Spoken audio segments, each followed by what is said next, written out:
अब हम अपना अगला विश्लेषण हजारों वर्ष पुरानी एक कहानी से शुरू करना चाहते हैं। आज आप सोचिए, कहानियों का दिन है। एक कहानी हमने आपको सुनाई, ये राजनीति की कहानी है। अब दूसरी कहानी आपको सुनाते हैं। इस कहानी का वर्णन रामायण में आता है और इस कहानी के दो किरदार हैं। पहला किरदार है राजा दशरथ की तीसरी पत्नी केकई और दूसरा किरदार है केकई की दासी मंथरा।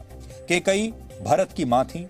वो राम को अयोध्या का राजा बनाए जाने से बहुत प्रसन्न भी थी, लेकिन मंथरा के भड़काने पर उन्होंने अपना इरादा बदल दिया और पूर्व में दिए गए एक वचन के मुताबिक राजा दशरथ ने श्री राम को 14 वर्ष के लिए वनवास पर भेज दिया और अयोध्या का राजपाट भरत को सौंप दिया गया। इसके बाद क्या हुआ आप सब जानते हैं, लेकिन आज हम आपको ये कहानी इसलिए बता रहे हैं क्योंकि हजारों वर्ष पहले जिस लालच और धोखे का जिक्र रामायण में किया गया था, वो आज के जमाने की भी सच्चाई है। उदाहरण के लिए, जो नेपाल किसी जमाने में भारत का इतना घनिष्ठ मित्र हुआ करता था, वो आज चीन के बहकावे में आकर भारत विरोधी हरकतें कर रहा है और इसके केंद्र में है नेपाल के प्रधानमंत्री केपी शर्मा ओली। कल केपी शर्मा ओली ने एक बड़ा अजीबोगरीब दावा किया और कहा कि असली अयोध्या भारत में नहीं बल्कि नेपाल में है और भगवान राम भारतीय नहीं बल्कि नेपाली थे। कुछ लोग कह रहे हैं कि ओली कलयुग की ये नई रामायण चीन के इशारे पर रच रहे हैं। हालांकि अब नेपाल के प्रधानमंत्री की उनके ही घर में, उनके ही देश में आलोचना हो रही है। लेकिन आपको ये समझना चाहिए कि केपी शर्मा ओली ये सब किसके इशारे पर कर रहे हैं। ताजा स्थिति कहती है कि केपी शर्मा ओली की कुर्सी चीन की वजह से बची हुई है और इसी का कर्ज चुकाने के लिए वो लगातार भारत के खिलाफ बयान दे रहे हैं। यानी झूठे तथ्यों पर आधारित जिस इतिहास को केपी शर्मा ओली दुनिया के सामने पेश कर रहे हैं, वो चीन ने लिखा है। यहां एक बात हम स्पष्ट कर देना चाहते हैं, हमारे लिए केपी शर्मा ओली का मतलब नेपाल नहीं है। हमारे लिए केपी शर्मा ओली का मतलब नेपाल के लोग नहीं है। नेपाल के लोग और नेपाल में हमारे जो दर्शक हैं, वो हमारे लिए आज भी उतने ही कीमती हैं। उनके साथ आज भी हमारा वही रिश्ता है। सिर्फ बीच में एक नेता अपनी महत्वाकांक्षाओं को पूरा करने के लिए दो देशों के लोगों के बीच में ये नफरत की दीवार खड़ी नहीं कर सकता। इसलिए भारत और नेपाल के जो लोग हैं वो हमेशा एक ही थे और हमेशा ऐसे ही रहेंगे। ओली सिर्फ अपनी कुर्सी बचाने के लिए चीन के एहसानों तले नहीं दबे हैं, बल्कि एक नई रिपोर्ट में अब यह दावा किया गया है कि चीन की मदद से केपी शर्मा ओली ने पिछले कई वर्षों में बहुत बड़ी मात्रा में काला धन कमाया है और ये रकम स्विट्जरलैंड के एक बैंक में जमा है। तो पहले ये वाला कैच देखिए आप। अंतर्राष्ट्रीय राजनीति से जुड़े खुलासे करने वाली एक संस्था ग्लोबल वॉच एनालिसिस के मुताबिक वर्ष 2015 और 16 में जब केपी शर्मा ओली पहली बार नेपाल के प्रधानमंत्री बने थे तो उन्होंने कंबोडिया के टेलीकॉम सेक्टर में निवेश किया था और इसमें नेपाल में चीन के तत्कालीन राजदूत और नेपाल छोड़कर जा चुके एक व्यापारी ओंग शेरिंग शेरपा ने उनकी मदद की थी। इस रिपोर्ट में यह भी लिखा है कि प्रधानमंत्री के तौर पर दूसरे कार्यकाल के दौरान भी केपी शर्मा ओली चीन की मदद करते रहे और इसके बदले में केपी शर्मा ओली के करीबियों को पैसा मिलता रहा। यह दावा किया गया है कि वर्ष 2018 में नेपाल की सरकारी दूरसंचार कंपनी को नजरअंदाज करके चाइना सर्विस कम्युनिकेशन नामक चीन की कंपनी को प्रधानमंत्री कार्यालय में एक डिजिटल एक्शन रूम बनाने का ठेका दिया गया था। इस रिपोर्ट में यह भी लिखा है कि ओली ने चीन के दबाव में कई सरकारी प्रोजेक्ट्स चीन की कंपनियों को दे दिए थे और उन्होंने ये सब नियमों को तोड़कर किया। हालांकि नियमों के इन उल्लंघनों का खुलासा होने के बाद नेपाल को अपने कुछ फैसले वापस भी लेने पड़े थे। इस रिपोर्ट में नेपाल सरकार द्वारा भ्रष्टाचार के कई और मामलों का जिक्र करते हुए कहा गया है कि पिछले कुछ वर्षों में नेपाल के प्रधानमंत्री केपी शर्मा ओली की संपत्ति में काफी इजाफा हुआ है और स्विट्जरलैंड के एक बैंक की जिनेवा ब्रांच में केपी शर्मा ओली और उनकी पत्नी राधिका शाके के नाम पर लगभग 41 करोड़ रुपए जमा हैं। सोच लीजिए, फिर से बता रहे हैं, 41 करोड़ रुपए स्विट्जरलैंड में जमा है। ये जो स्विस बैंक अकाउंट हैं, ये राजनीति में एक टाइम बॉम्ब की तरह होते हैं। ये स्विस बैंक अकाउंट्स ने भारत में न जाने कितने नेताओं का करियर बर्बाद किया है और अब यही स्विस बैंक अकाउंट्स, यही किकबैक्स और विदेशों में प्रॉपर्टी का यही मामला अब केपी शर्मा ओली के पीछे भी पड़ गया है। आपको याद होगा, पाकिस्तान में नवाज शरीफ भी इसी का शिकार हुए थे। भारत में भी कई नेता इसके शिकार हो चुके हैं और अब बारी है केपी शर्मा ओली की। शेयर और लॉन्ग टर्म बॉन्ड्स के रूप में जमा इस रकम के जरिए केपी शर्मा ओली और उनकी पत्नी को हर साल 2 से 3 करोड़ रुपए का रिटर्न मिलता है।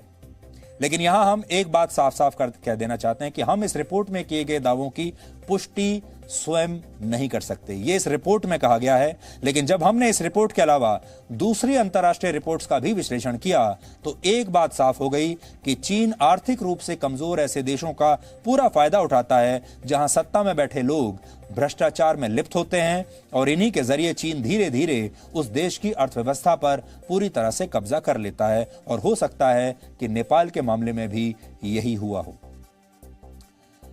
अब लौटकर एक बार फिर से रामायण पर आते हैं। रामायण का एक मशहूर प्रकरण है जिसके मुताबिक रावण का साथी मारीच एक सुंदर हिरण का रूप धारण करता है और सीता उसका रूप देखकर मंत्र मुग्ध हो जाती है और सीता के कहने पर श्री राम उस हिरण को पकड़ने चले जाते हैं।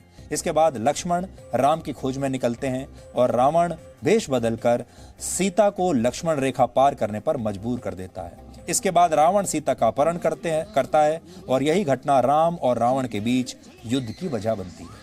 कुछ इसी तरह नेपाल भी चीन के लालच में फंस गया है और वो भारत के साथ रिश्तों की सारी लक्ष्मण रेखाएं पार करने लगा है। ऐसे नेपाल के प्रधानमंत्री केपी शर्मा ओली भारत और नेपाल के बीच मर्यादाओं की लक्ष्मण रेखा लांघ रहे हैं और दो देशों के लोगों के बीच संबंधों को खराब करने की कोशिश कर रहे हैं। लेकिन हम भारत के लोगों की तरफ से आपको नेपाल के लोगों को ये दोस्ती का संदेश भेजते हैं और आपको ये बताना चाहते हैं कि भारत और नेपाल के लोग हमेशा दोस्त रहेंगे।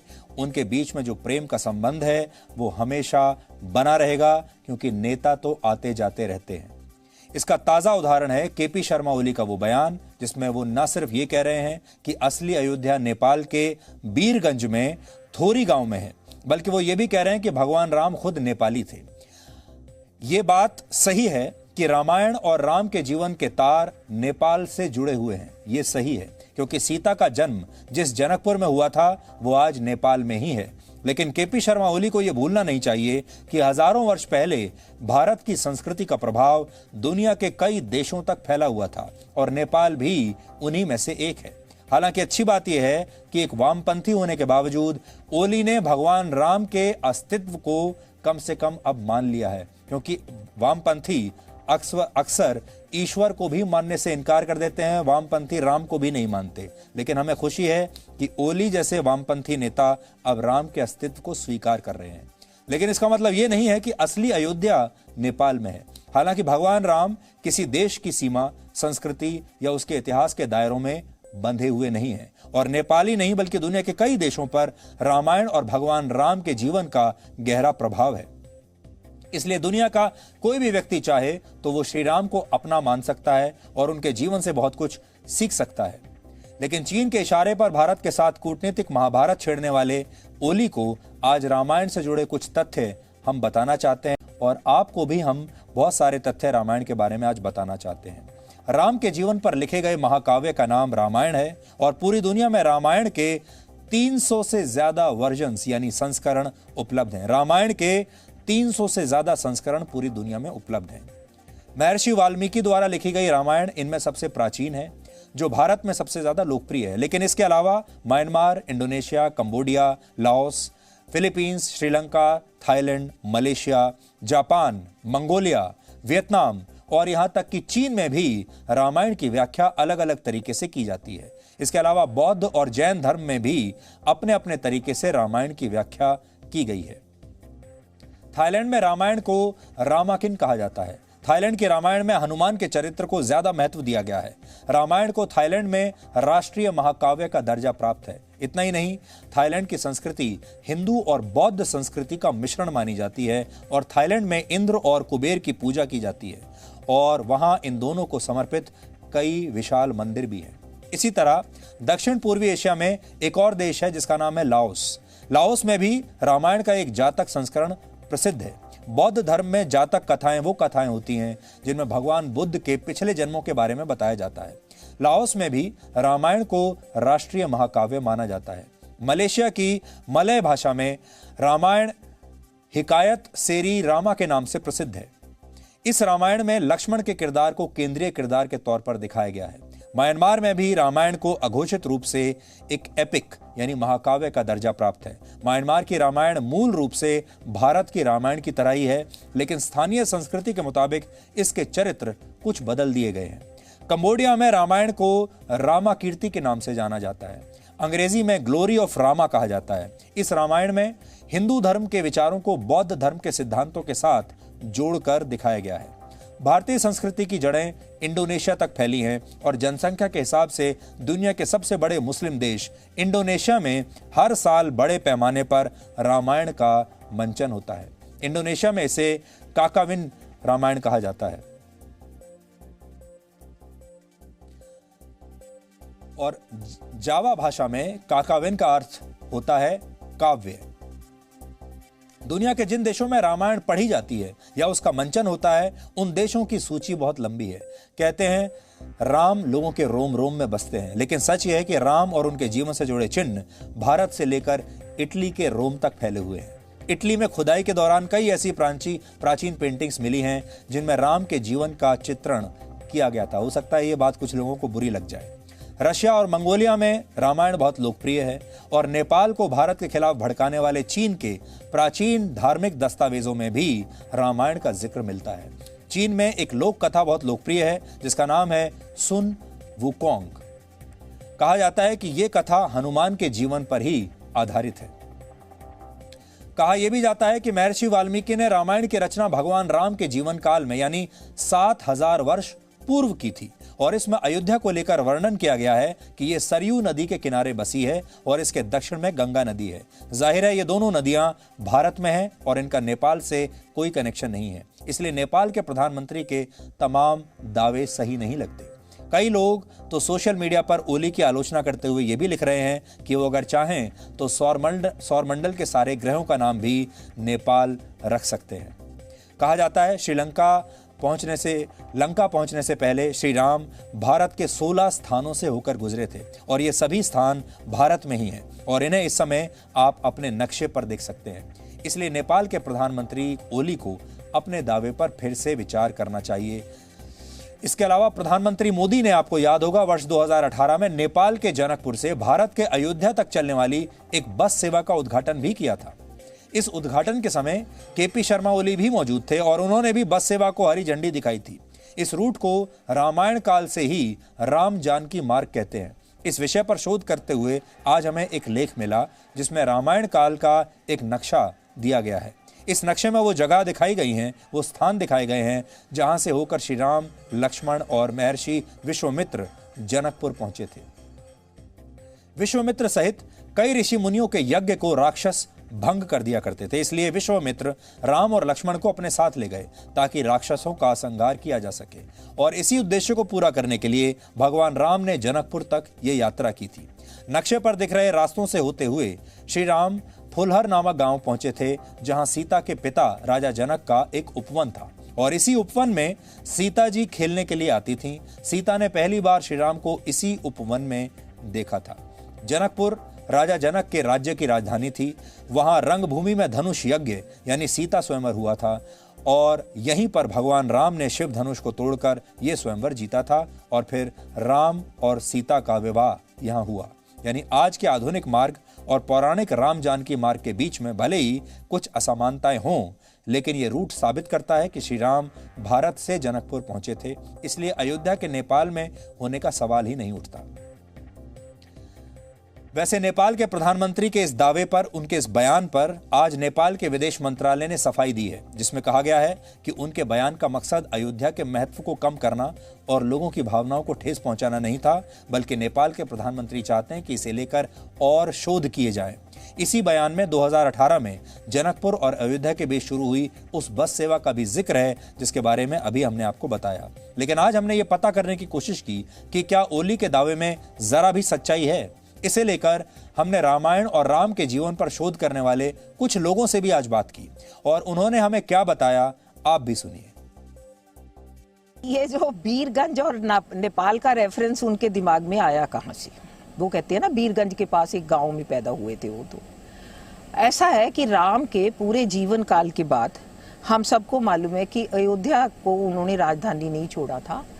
अपने दोनों बच्चों में कौशल के देश को दो हिस्सों में डिवाइड कर दिया, उत्तर कौशल और दक्षिण कौशल। दक्षिण कौशल की राजधानी कुशावटी बनाई गई, वो उसमें कुश जो बड़ा बेटा था उसको राजा बना के भेज दिया गया, और उत्तर कौशल की राजधानी उन्होंने डेवलप करी श्रावस्ती, वहां पे भेज दिया गया लव को। एक्चुअली इस श्रावस्ती का हिस्सा बाद में जाके बीरगंज बना कभी। तो किसी ने बड़ी आस्था के साथ ये कहा होगा कि देखिए राम के पुत्र लव ने जहां से राज किया, उस श्रावस्ती का हिस्सा नेपाल का बीरगंज भी था। अयोध्या एक ही है, हस्तिनापुर एक ही है, इंद्रप्रस्थ एक ही है, कुरुक्षेत्र एक ही है, रामेश्वरम एक ही है।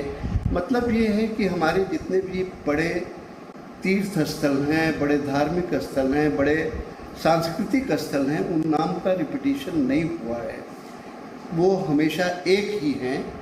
और जब भी किसी भी स्थल की बात आती है, चाहे अयोध्या की बात हो हम ले लें, तो रामायण में ऐसा नहीं कि सिर्फ अयोध्या का जिक्र है।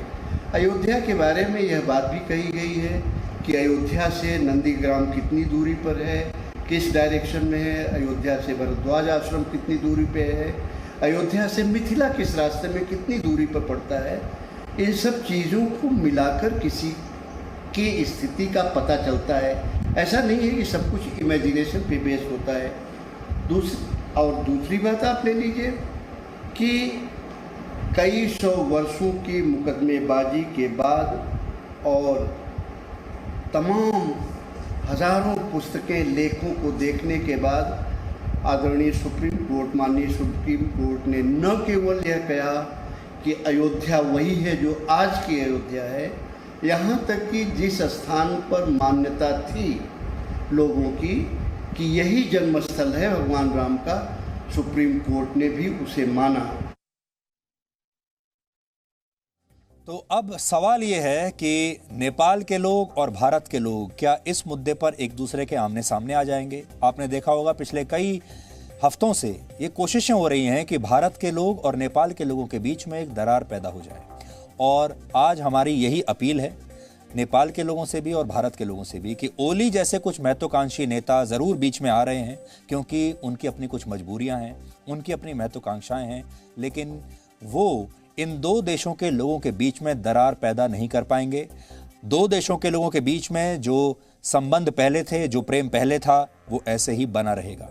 रामायण जिस दौर में लिखी गई थी उस समय भारत की संस्कृति कई देशों तक फैली हुई थी और तब इसे भारतवर्ष कहा जाता था। लेकिन भारतवर्ष का जो कॉन्सेप्ट था वो बहुत उस समय विशाल था। उस समय भारत के कई पड़ोसी देश भारत की हिंदू संस्कृति से प्रभावित थे और भारत का असर इन देशों तक फैला हुआ था। उस समय ये सीमाएं नहीं थी कि ये भारत है और ये नेपाल है या ये दूसरे देश हैं। उस समय की जो सीमाएं थीं वो आज के मुकाबले बिल्कुल अलग होती थी।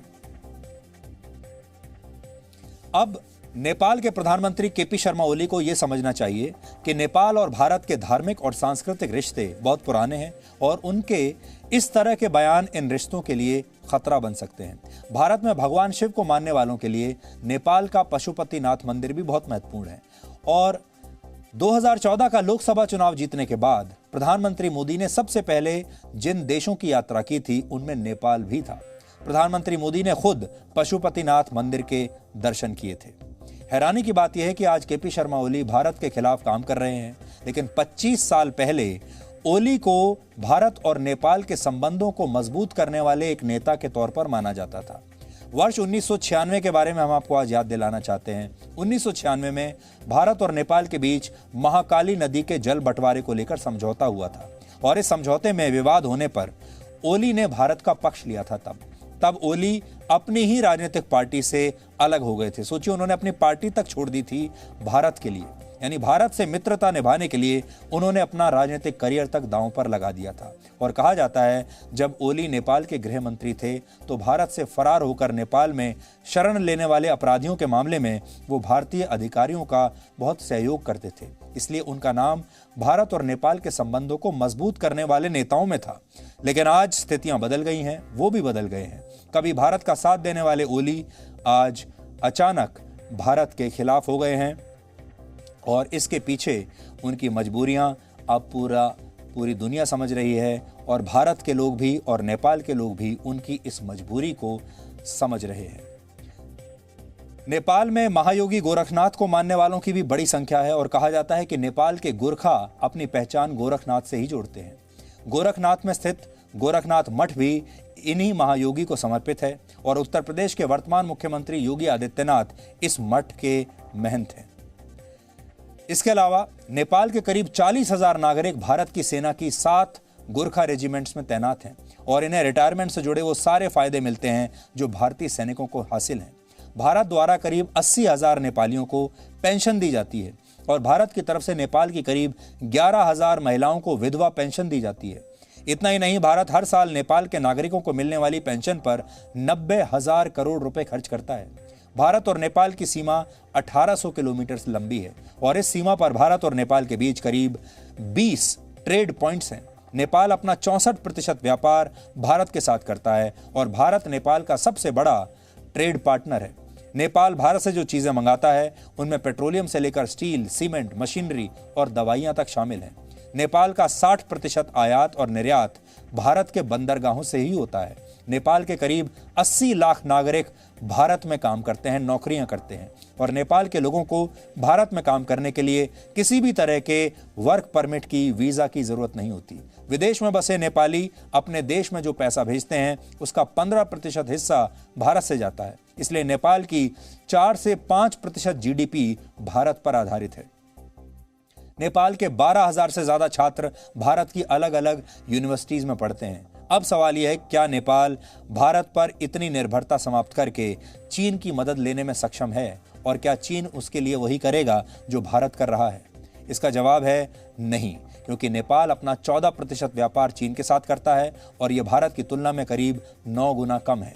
चीन का जो बंदरगाह नेपाल के सबसे नजदीक है उसकी दूरी भारत के हल्दिया बंदरगाह के मुकाबले 3 गुना ज्यादा है। नेपाल के छात्र भी चीन में जाकर पढ़ाई नहीं कर सकते क्योंकि वहाँ ज़्यादातर यूनिवर्सिटीज़ में पढ़ाई मैंडरिन भाषा में होती है और इस बात की कोई गारंटी नहीं कि चीन नेपाल के लोगों को अपनी सेना में भर्ती कर लेगा।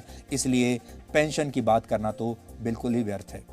अगर आप नेपाल का नक्शा ध्यान से देखेंगे तो आप समझ जाएंगे कि नेपाल एक लैंड लॉक्ड देश है जो 3 तरफ से भारत से घिरा हुआ है। इसलिए ओली को भारत के साथ रिश्ते बिगाड़ने नहीं चाहिए, क्योंकि भारत और नेपाल के बीच रोटी और बेटी का रिश्ता है और सांस्कृतिक और धार्मिक रूप से भी भारत और नेपाल एक दूसरे के बहुत करीब हैं। इसलिए केपी शर्मा ओली को दोनों देशों के लोगों के बीच इस तरह दीवार नहीं बनना चाहिए।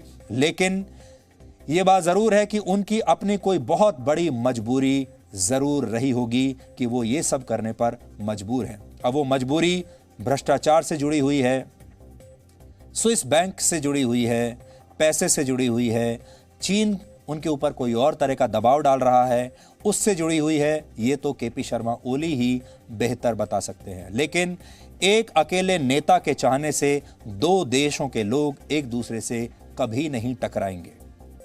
हमने अपने इस विश्लेषण का अंत भी रामायण के बारे में बात करते हुए ही हम आज करना चाहते हैं। रामायण से हमें यह सीख मिलती है कि अहंकार और लालच में डूबा व्यक्ति कभी ये नहीं समझ पाता कि उसका मित्र कौन है और शत्रु कौन है। उदाहरण के लिए रावण को लगता था कि उसकी पत्नी मंदोदरी सीता से ईर्ष्या करती है, जबकि वो भगवान राम से ईर्ष्या करती थी। इसी तरह रावण को लगता था कि विभीषण उसके प्रति वफादार नहीं है, लेकिन विभीषण की असली नाराजगी रावण से नहीं बल्कि कुबेर से थी। कथाओं के अनुसार कुबेर रावण के सौतेले भाई थे। विभीषण की तरह कुबेर भी लंका का दावेदार था और सत्ता की इसी लड़ाई ने पहले विभीषण को कुबेर का शत्रु बनाया, फिर वो श्री राम के साथ मिल गए और रावण की मृत्यु के बाद लंका का राजा बने।